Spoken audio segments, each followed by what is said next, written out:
Corona ಕಾಲಘಟ್ಟದಿಂದ ಇಂದಿನ ಯುದ್ಧದ ವಿದ್ಯಮಾನಗಳ ಅವಧಿಯೊಳಗೆ ಛಾಯಾಚಿತ್ರಗಾರರು ಆರ್ಥಿಕ ಮತ್ತು ಸ್ವಾವಲಂಬಿ ಬದುಕಿನ ಬಗ್ಗೆ ಸಂಕಷ್ಟವನ್ನು ಎದುರಿಸ್ತಾ ಇದ್ದಾರೆಂದು ದಕ್ಷಿಣ ಕೊಡಗಿನ ಛಾಯಾಚಿತ್ರಗಾರರ ಸಂಘದ ಅಧ್ಯಕ್ಷ ರವೀಂದ್ರ ಆತಂಕ ವ್ಯಕ್ತಪಡಿಸಿದರು. ಸುದ್ದಿಗೋಷ್ಠಿಯಲ್ಲಿ ಮಾತನಾಡಿದ ರವೀಂದ್ರ, ಇತ್ತೀಚಿನ ದಿನಗಳಲ್ಲಿ ಈವೆಂಟ್ ಮ್ಯಾನೇಜ್ಮೆಂಟ್ ಎಂಬ ಹೆಸರಲ್ಲಿ ಆನ್ಲೈನ್ ಫೇಸ್ಬುಕ್ ವೆಬ್ಸೈಟ್ಗಳ ಮೂಲಕ ಪರಿಚಯವಿದ್ದವರಿಗೆ ಶುಭ ಸಮಾರಂಭಗಳ ಛಾಯಾಚಿತ್ರ ತೆಗೆಯಲು ಜನರು ಅನುವು ಮಾಡಿಕೊಡ್ತಾ ಇದ್ದಾರೆ. ಇದರಿಂದ ಜನರು ಮೋಸ ಹೋಗ್ತಾ ಇರುವುದು ನಮ್ಮ ಗಮನಕ್ಕೆ ಬಂದಿದೆ. ಈ ವಿಚಾರವಾಗಿ ಬಂದ ಹಲವಾರು ದೂರುಗಳಿಂದ ಸಂಘ ಖುದ್ದು ಹಾಜರಿದ್ದು ಸಮಸ್ಯೆಗಳನ್ನು ಬಗೆಹರಿಸಲಾಗಿದೆ. ವಿನಾಕಾರಣ ಸಮಸ್ಯೆಯನ್ನು ಜನರು ಎಳೆದುಕೊಳ್ಳುವ ಮೊದಲು ಸ್ಥಳೀಯ ಚಿತ್ರಗಾರರಿಗೆ ಆದ್ಯತೆ ನೀಡಿದಾಗ ಸಮಸ್ಯೆಯನ್ನು ಬಗೆಹರಿಸಲು ಸಾಧ್ಯವಿದೆ ಎಂದರು. ಕ್ಯಾಮೆರಾಗಳ ಬೆಲೆಯು ಗಗನಕ್ಕೇರಿದೆ. Pen drive, hard disk, memory card, photo, print, album ಇತರ ಎಲ್ಲ ವಸ್ತುಗಳ ಬೆಲೆ ದುಪ್ಪಟ್ಟಾಗಿದೆ.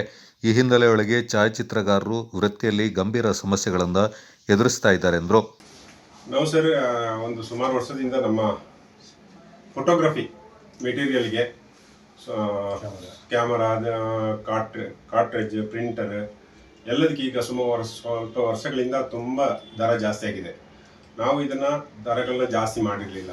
ಇತ್ತೀಚೆಗಂತೂ ವಾರ್ ಸ್ಟಾರ್ಟ್ ಆದಮೇಲೆ ತುಂಬ ನಮ್ಮ ಐಟಮ್ಗಳು ನಮಗೆ ಕರೆಕ್ಟಾಗಿ ಸಿಗ್ತಾ ಇಲ್ಲ. ಅದರಿಂದ ತುಂಬ ಕಷ್ಟ ಆಗ್ತಾ ಇದೆ. ಅದಕ್ಕೆ ನಾವು ನಮ್ಮ ಈ ಪ್ರೈಸ್ ದರಪಟ್ಟಿನ ಸ್ವಲ್ಪ ಮಟ್ಟಿಗೆ ಹೆಚ್ಚಿಸಿದ್ವಿ. ಇದನ್ನು ನಮ್ಮ ಇಲ್ಲಿನ ಸಾರ್ವಜನಿಕರು ಹೊನ್ನಂಪೇಟೆ, ವಿರಾಜಪೇಟೆ, ಸಿದ್ದಾಪುರ ಎಲ್ಲ ಜಾಗ ಸೇರ್ಕೊಂಡು ನಾವೊಂದು ದಕ್ಷಿಣ ಕೊಡಗು ಛಾಯಾಗ್ರಾಹಕರ ಸಂಘ ಅಂತ ಮಾಡಿಕೊಂಡು ಈ ದರಪಟ್ಟಿ ಮಾಡಿದ್ದೀವಿ. ಸ್ವಲ್ಪ 10% ಆಗಿ ಜಾಸ್ತಿ ಮಾಡಿದ್ವಿ. ಮೊದಲನಾಗೆ ನಮಗೆ ಸಾರ್ವಜನಿಕರು ಸಹಕಾರ ಕೊಡಬೇಕು ಅಂತ ಕೇಳ್ಕೊಳ್ತಾ ಇದ್ದೀನಿ. ಅಂಗಡಿ ಬಾಡಿಗೆ ಆಗಿರ್ಬೋದು,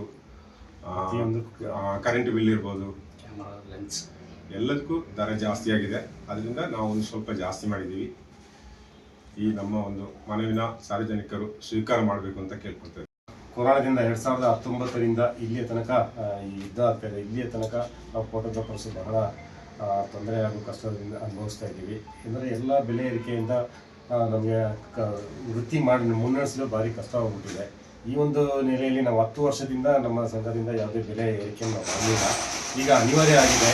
ಯಾಕಂತೇಳಿದ್ರೆ ಎಲ್ಲ ಕೂಡ ಪ್ರತಿಯೊಂದಕ್ಕೂ ಕೂಡ ಸಮಾಜದಲ್ಲಿ ಬೆಲೆ ಏರಿಕೆ ಅಂತ ಹೇಳ್ಬಿಟ್ಟು ಎಲ್ಲರೂ ಕೂಡ ಜಾಸ್ತಿ ಮಾಡ್ತಿದ್ದಾರೆ. ಆದರೂ ಕೂಡ ನಾವು ಸಾರ್ವಜನಿಕರಿಗೋಸ್ಕರ, ನಮ್ಮ ಗ್ರಾಹಕರಿಗೋಸ್ಕರ ಅದನ್ನ ಹಾಗೇ ಇಲ್ಲಿವಂತ ತಡೆ ಹಿಡಿದು ಈಗ ಅನಿವಾರ್ಯ ಪರಿಸ್ಥಿತಿ ಬಂದಿದ್ದರಿಂದ ನಾವು ಅದನ್ನ ಏರಿಸಲೇಬೇಕಾದಂಥ ವಿಷಯ ಬಂದಿದೆ. ಅಲ್ಲದೆ ನಾವು ಇಲ್ಲಿ ಸ್ಥಳೀಯರಾಗಿ ನಾವು ಇಲ್ಲಿನ ಸಂಪ್ರದಾಯಕ್ಕೆ ಒಪ್ಪಿಕೊಂಡು ನಮ್ಮ ವೃತ್ತಿಯನ್ನು ಅತ್ಯಂತ ಪ್ರಾಮಾಣಿಕವಾಗಿ ನಾವು ಮಾಡ್ತಾ ಇದ್ದೀವಿ. ಕೆಲವರು ಆನ್ಲೈನು ವೆಬ್ಸೈಟಲ್ಲೆಲ್ಲ ಬುಕ್ ಮಾಡಿಕೊಂಡು ಮೋಸ ಹೋಗ್ತಾ ಇದ್ದಾರೆ. ದಯವಿಟ್ಟು ಸಾರ್ವಜನಿಕರು, ಗ್ರಾಹಕರೊಂದಿಗೆ ನನ್ನ ಮನವಿ, ದಯವಿಟ್ಟು ಇಲ್ಲಿ ಸ್ಥಳೀಯರಿಗೆ ಕೊಡಿ. ಏನೇ ಸಮಸ್ಯೆಗಳಾದರೂ ನಾವು ನಿಮ್ಮ ಜೊತೆ ಇರ್ತೀವಿ, ಅದನ್ನ ಬಗೆಹರಿಸ್ತೀವಿ. ಹೊರಗಿನವ್ರಿಗೆ ಕೊಟ್ಟರೆ ಅದು ತುಂಬ ನಿಮಗೂ ಕೂಡ ಅದು ಅವರು ತಗೊಳ್ಳಿಕ್ಕೆ ಮಾಡಲಿಕ್ಕೆಲ್ಲ ತುಂಬ ಕಷ್ಟ ಆಗ್ತದೆ. ಅದರಿಂದ ನಿಮ್ಮನ್ನ ವಿನಂತಿ ಮಾಡ್ತಿದ್ದೀವಿ, ನಮ್ಮ ಈ ಸಂಘದ ಈ ಒಂದು ದರಪಟ್ಟಿಯನ್ನು ನೀವು ಸಂತೋಷದಿಂದ ಸ್ವೀಕರಿಸಿ ನಮಗೆ ಸಹಕರಿಸಿ ನಮ್ಮ ಜೀವನಕ್ಕೆ ಒಂದು ಸ್ಫೂರ್ತಿ ಆಗಬೇಕಾಗಿ ತಮ್ಮಲ್ಲಿ ಕೇಳ್ಕೊಳ್ತೀವಿ. ಈವೆಂಟ್ ಮ್ಯಾನೇಜ್ಮೆಂಟ್ ಅವರು ಫೋಟೋಗ್ರಫಿ ತಗೊಂಡು ಅವರು ಕೂಡ ಹೊರಗಡೆ ಕರೆಸಿ ಅದು ನಮಗೆ ತೊಂದರೆ ಆಗ್ತಾ ಉಂಟು. ಈವೆಂಟ್ ಮ್ಯಾನೇಜ್ಮೆಂಟ್ ಅವರು ಸರಿಯಾದ ಸಮಯದಲ್ಲಿ ಗ್ರಾಹಕರಿಗೆ ಕೊಡೋದೆ, ಅವರು ಗ್ರಾಹಕರು ಬಂದು ನಮ್ಮ ಹತ್ರ ಕಂಪ್ಲೇಂಟ್ ಮಾಡ್ತಿದ್ದಾರೆ. ಏನು ಮಾಡೋದು ಅಂತ. ಅವ್ರು ನಮ್ಮ ಸಂಘದಲ್ಲೇ ಇರೋದಿಲ್ಲ. ಯಾವುದೇ ನಮ್ಮ ಸಂಘ ಸಂಸ್ಥೆಯಲ್ಲಿ ದುಡಿಯೋದೆ ಫ್ರೀಲೆನ್ಸ್ಗಳು ಬಂದು ತಗೊಂಡು ಗ್ರಾಹಕರು ಕೊಡೋದೆ. ತುಂಬ ಕಂಪ್ಲೇಂಟ್ ನಮ್ಮ ಮೇಲೆ ಬಂದಿದೆ. ಇಲ್ಲಿ ತುಂಬ ಸ್ಟೇಷನ್ ಅಲ್ಲಿಯೂ ಕಂಪ್ಲೇಂಟ್ ಆಗಿ ಅದನ್ನ ನಾವು ಸರಿ ಮಾಡಿ ಕೊಟ್ಟಿದ್ದೀವಿ. ಆ ಥರನೂ ತುಂಬ ವಿಚಾರಗಳು ಆಗ್ತಾ ಇದೆ. ಹೊರಗಿನವ್ರಿಗೆ ಕೊಟ್ಟು ಅತಿ ಕಡಿಮೆ ಬೆಲೆಯಲ್ಲಿ ತಗೊಂಡು ಅವ್ರಿಗೆ ಕೊಡೋಕ್ಕಾಗದೆ ಪುನಃ ಅದನ್ನ ನಮ್ಮ ಸಂಘಕ್ಕೆ ಬಂದು ಕಂಪ್ಲೇಂಟ್ ಮಾಡಿ ನಮ್ಮ ಸಂಘದ ಮೆಂಬರ್ಸು ಅಲ್ಲ ಅಂದ್ರೂ ನಾವು ಸರಿ ಮಾಡಿ ಕೊಟ್ಟಿದ್ದೀವಿ. ಅದನ್ನ ಆ ಥರನೂ ಆಗ್ತದೆ. ಅದನ್ನು ಗ್ರಾಹಕರು ತಿಳ್ಕೊಬೇಕು.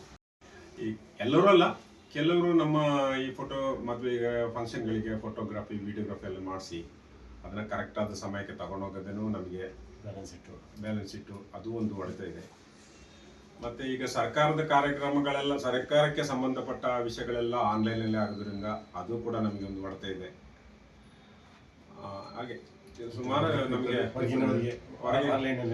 ಆನ್ಲೈನಲ್ಲಿ ಬುಕ್ ಮಾಡ್ಕೊಳ್ತಾರೆ ಕೆಲವರು ಇನ್ಸ್ಟಾಗ್ರಾಮ್ ಅದು ಇದು ನೋಡಿಕೊಂಡು. ಅದು ಜಾಸ್ತಿ ದರಕ್ಕೇನೆ ಅವರು ಫಿಕ್ಸ್ ಮಾಡ್ಕೊಳ್ತಾರೆ, ಮತ್ತೆ ಕೈ ಸುಟ್ಕೊಳ್ತಾರೆ. ಕೆಲವರು ಬಂದು ಹೇಳ್ತಾರೆ ನಾವು ಅವ್ರಿಗೆ ಕೊಟ್ಬಿಟ್ಟು ನಮ್ಮ ಸಂಘದ ಕಾರ್ಯದರ್ಶಿ ರಾಮದಾಸ್, ಮಾಜಿ ಅಧ್ಯಕ್ಷ ಶಿವಕುಮಾರ್ ಮತ್ತು ಜಿಲ್ಲಾ ಸಂಘಟನಾ ಕಾರ್ಯದರ್ಶಿ ರಜಿತ್ ವಿಜಿ ಸುದ್ದಿಗೋಷ್ಠಿಯಲ್ಲಿ ಪಾಲ್ಗೊಂಡಿದ್ದರು.